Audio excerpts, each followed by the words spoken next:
You are watching M.A.T.O episode 19.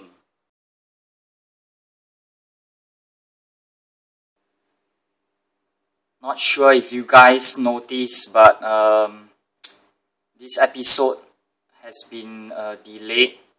I missed my usual Sunday deadline to publish. One reason was that episode 18 was late because of my overseas trip, and another reason was that last week was a very slow week.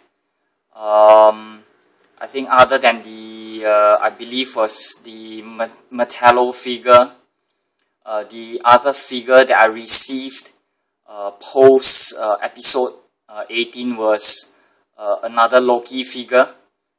So here I kind of have, I would say this is my money shot. Yeah, basically this is actually not my third Loki that I own. It's actually my fourth. I sold one to Mindless. So in total, I actually historically own 4 of these guys. But now I'm down to 3. I don't know, it's just something about this guy that I like. He's much better than the Toy Biz Loki figure. But I guess, the common gripe about this guy is that his leg articulation is horrible, and he doesn't come with any accessories. It would have been nice if he had come with some, energy accessories, the cosmic cube or a sword or something. But yeah, it's just this figure. But other than that, awesome sculpt. Love his face.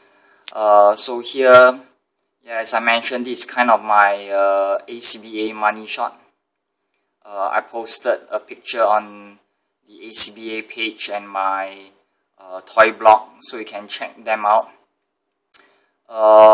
So I kind of have him here projecting multiple images of himself when confronting Namor. Namor is one of my favorite Marvel characters.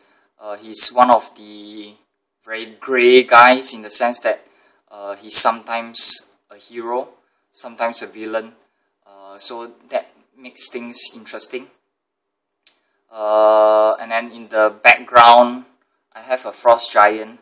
So I kind of got this idea from a video, one of the M.T.O episodes that Book Nice did. So I don't claim credit for that. I kind of got the inspiration from Book Nice. Oops. And then there goes one of the Lokis.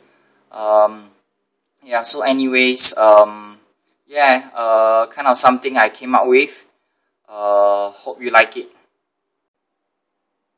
I've had good hauls before, but I would consider today's haul a very memorable one. Today after work, I decided to hang around the Bugis area in Singapore. I usually go to GMB Comics at Roadshow Center. It's a good place to get affordable DC Direct and Marvel Select, as well as Legends figures. Today I went down to GMB Comics. I saw that they had the Arkham City Riddler, but unfortunately they were all reserved for their privileged customers. So I had a glimpse of the figure, but they didn't have any available pieces for purchase. So I was a bit disappointed. But having been in that area, I decided to go to Absolute Comics, which is known in the local community to be a bit pricey. But in all fairness to them, I've managed to get some bargains from that shop before. So one bargain that I managed to get previously was the Wonder Woman Series 1 Wonder Woman figure, which is rare, but I got it from Absolute Comics at what I consider a reasonable price. So today, being in the area, I decided to drop by Absolute to have a look, and lo and behold, I saw the Hydra soldier on clearance. They had this guy on sale for approximately, I'm thinking on my feet now, roughly about 12 to 13 US dollars.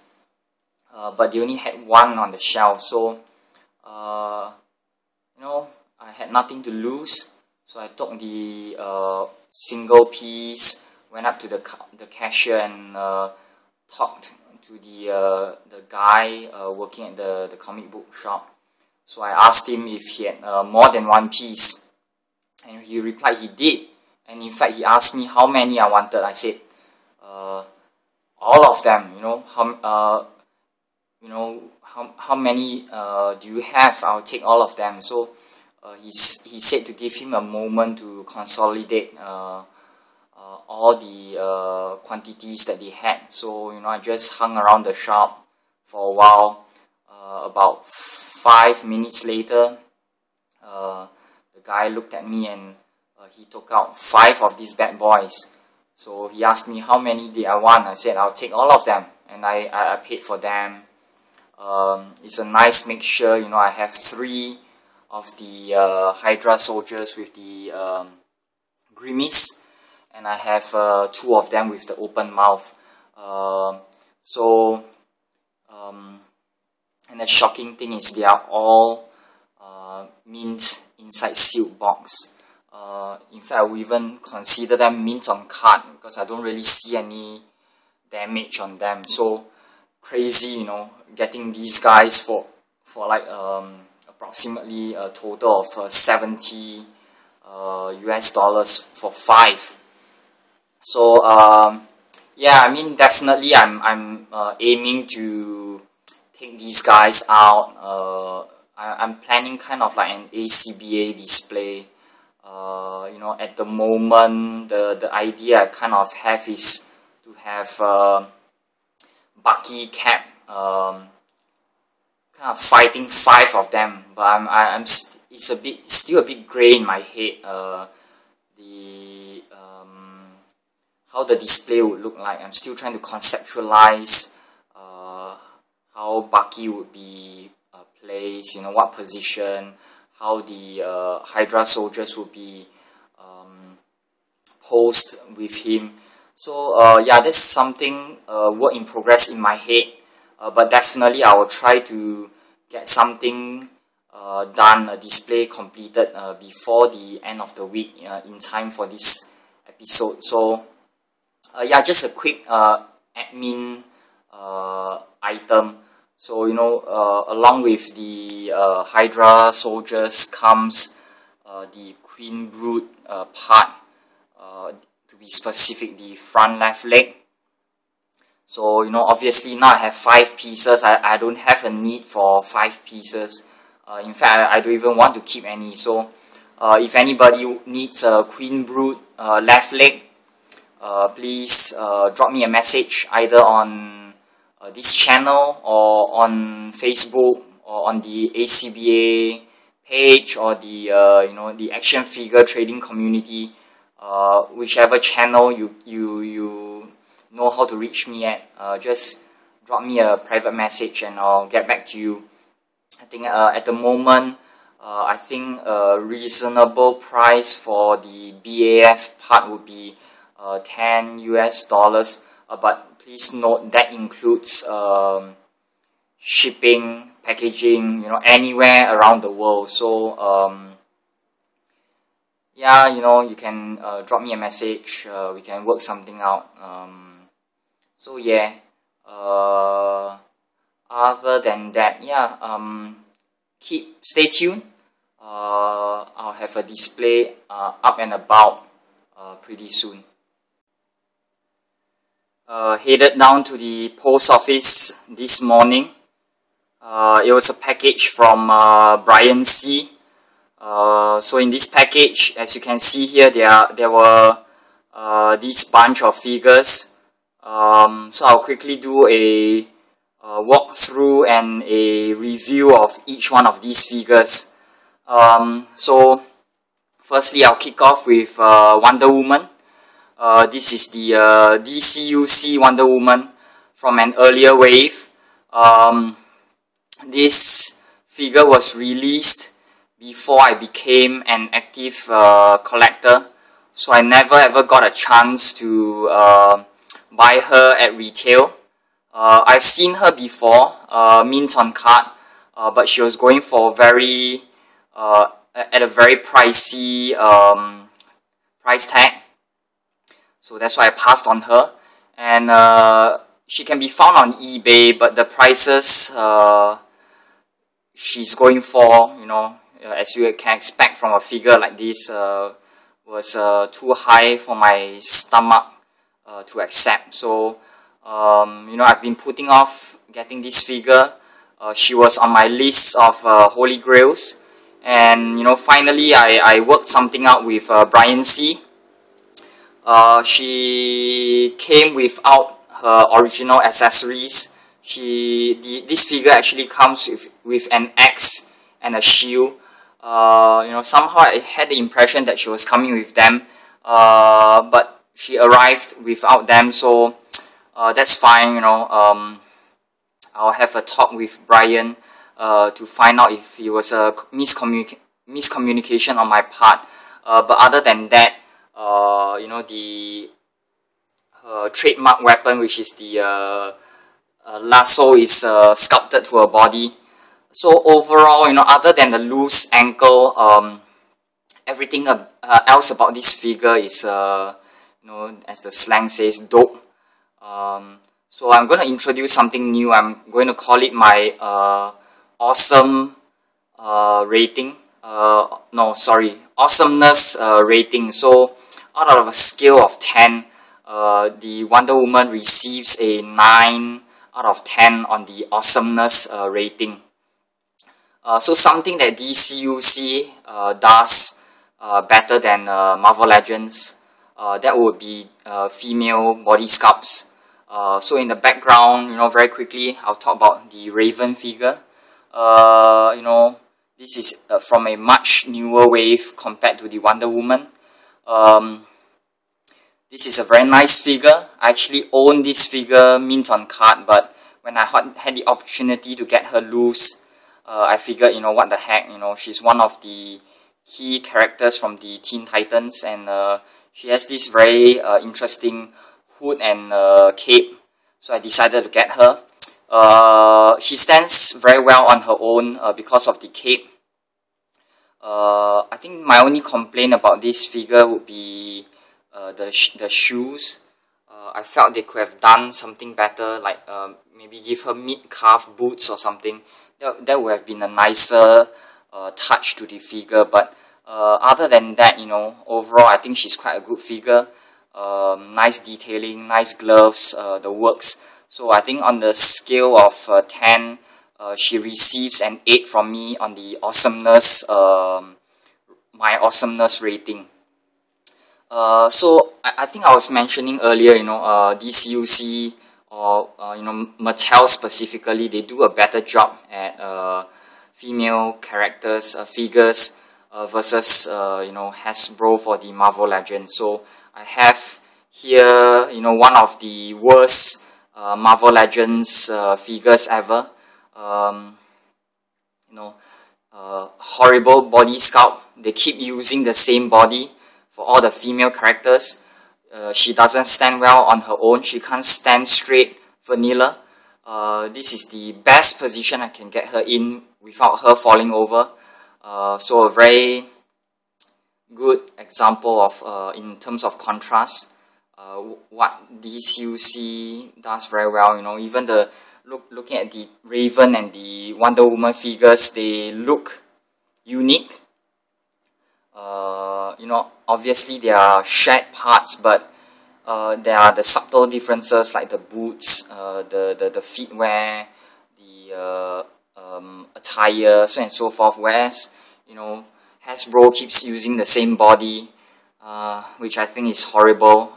It doesn't really add much to the character. You end up having most of the female figures looking the same. So thumbs down to Hasbro for that. So, you know, I think now that I'm introducing the awesomeness rating, I think out of a 10, I would give Madam Mars a 2 out of 10 in terms of awesomeness. Yeah, so moving on back to the other items from Brian C. So here I have the modern Starman. This is a very nice figure. I think Mattel has done a good job, you know, transitioning from the older male sculpts where, you know, you have very minimal detailing. So I think, you know, very quickly, just talking about feetwear. So as you can see here, the Starman, very nice detailing. You can tell he's wearing boots with some slacks on top, versus, you know, the older wave where, you know, there's no detailing on the feet. That was very common for most DCUC figures. You know, figures like Robin, you know, you had some minor boot detailing, but other than that, you know, you couldn't see much feet wise. So, you know, kudos to Mattel. They've made a lot of enhancements to the male sculpt.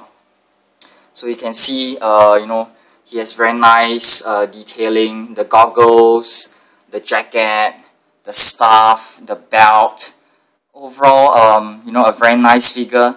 I don't really know much about the modern Starman, to be honest, but I think purely based on aesthetics, the look, the detailing, I give him a 9 out of 10 on my awesomeness rating. So, okay, moving on to the Black Manta. I think the Black Manta is quite a rare figure. He was originally from a early wave. I think it was wave 3 of DCUC. So he's the nemesis of Aquaman. Very cool figure, nice helmet, nice staff. And then just as I was talking about the Black Manta figure, there you go, the incredibly ridiculous Marvel Legend female sculpt, you know, demonstrated itself. Can't stand properly, can't stand straight for you know, long durations. Yeah, anyway, I'm digressing. So back to the Black Manta figure. Very nice helmet, nice staff, but other than that, the figure is pretty plain. You know, just a plain body mold with you know, black in black. So nothing much going on there. But you know, in the comics, he does look like this. So in all fairness, you know, it's comic accurate. It's just not very aesthetically outstanding. So I think on the awesomeness rating, I will give him an 8. So moving quickly, the last figure that came from Brian C is this Kamandi figure. Totally have no idea who this guy is. He kind of resembles a rip-off Tarzan to me, with pistols and a holster. So pretty strange character, but this Kamandi figure is very popular in a sense. His head is commonly used for a sentry custom. So, you know, I have a sentry here, the bearded version. So I may be tempted to use this Kamandi figure for, you know, purely for the head, and then the body for something else. In fact, somebody suggested the use of this body for custom. You know, I want to keep it as a surprise for the moment. So, you know, till that custom is actually done, you know, I won't be revealing what that close friend suggested for this body. So that's it for this week's episode of M.A.T.O. Stay tuned, and take care. Ciao.